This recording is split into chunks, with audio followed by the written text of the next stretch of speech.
Hello, friends. Hey, I'm Pastor Dave, and I'm here with another story for you today. I'm at church today. I decided to stay at church to read my story, and I found one that I think that you will like a lot. I sure do. The story is called The Last Stop on Market Street, and it's about an adventure that a boy and his grandma have together. Let's listen for The Last Stop on Market Street. The story was written by Matt de la Pena, and the pictures were made by Christian Robinson. The Last Stop on Market Street. I wonder if that's Market Street. CJ pushed through the church doors, skipped down the steps. The outside air smelled like freedom, but it also smelled like rain, which freckled CJ's shirt and dripped down his nose. He ducked under his Nana's umbrella, saying, "How come we gotta wait for the bus in all this wet?" "Trees get thirsty too," his Nana told him. "Don't you see that big one drinking through a straw?" The CJ looked for a long time, but he never saw a straw. From the bus stop, he saw water pool on flower petals, watched rain patter against the windshield of a nearby car. His friend Colby climbed in, gave CJ a wave, and drove off with his dad. "Nana, how come we don't got a car?" "Boy, what do we need a car for? We got a bus that belches fire, and old Mr. Dennis who always has a trick for you." You see the fire-breathing dragon on the side of the bus. The bus creaked to a stop in front of them. It sighed and sagged, and the doors swung open. "What's that I see?" Mr. Dennis asked. He pulled a coin from behind CJ's ear, placed it in his palm. Nana laughed her deep laugh and pushed CJ along. They sat right up front. The man across the way was tuning a guitar. An old woman with curlers had butterflies in a jar. Nana gave everyone a great big smile and said, "Good afternoon." And she made sure that CJ did the same. The bus lurched forward and stopped, lurched forward and stopped. Nana hummed as she knit. "How come we always got to go here after church?" CJ said. "Miguel and Colby never have to go anywhere." "I feel sorry for those boys," she told him. "They'll never get a chance to meet Bobo or the Sunglass Man, and I hear Trixie got herself a brand new hat."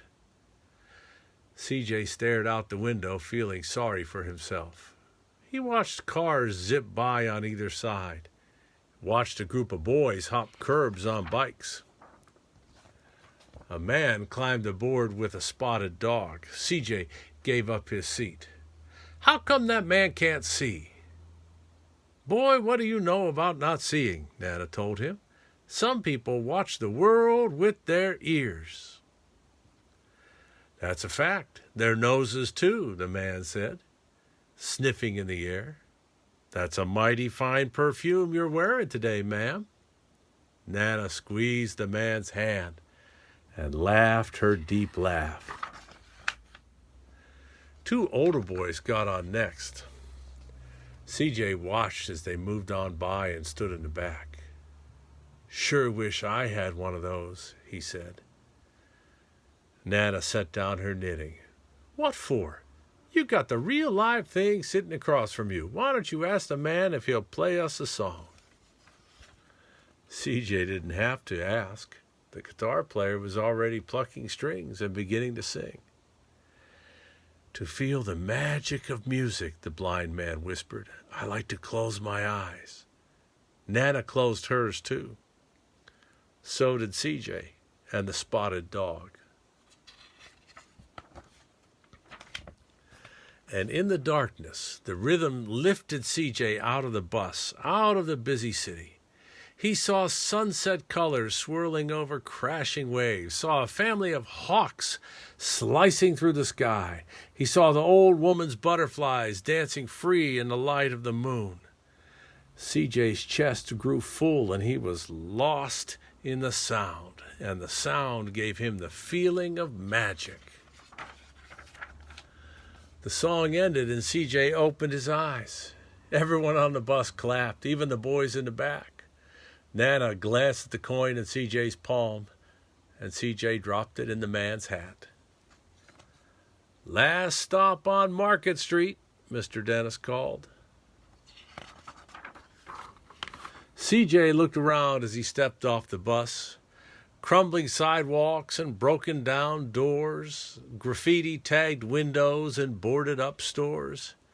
He reached for Nana's hand. "How come it's always so dirty around here?" She smiled and pointed to the sky. "Sometimes when you're surrounded by dirt, CJ, you're a better witness for what's beautiful." CJ saw the perfect rainbow arcing over their soup kitchen. He wondered how his Nana always found beautiful where he never even thought to look. He looked all around them again, at the bus rounding the corner out of sight, and the broken street lamps still lit up bright, and the stray cat shadows moving across the wall. When he spotted familiar faces in the window, he said, "I'm glad we came."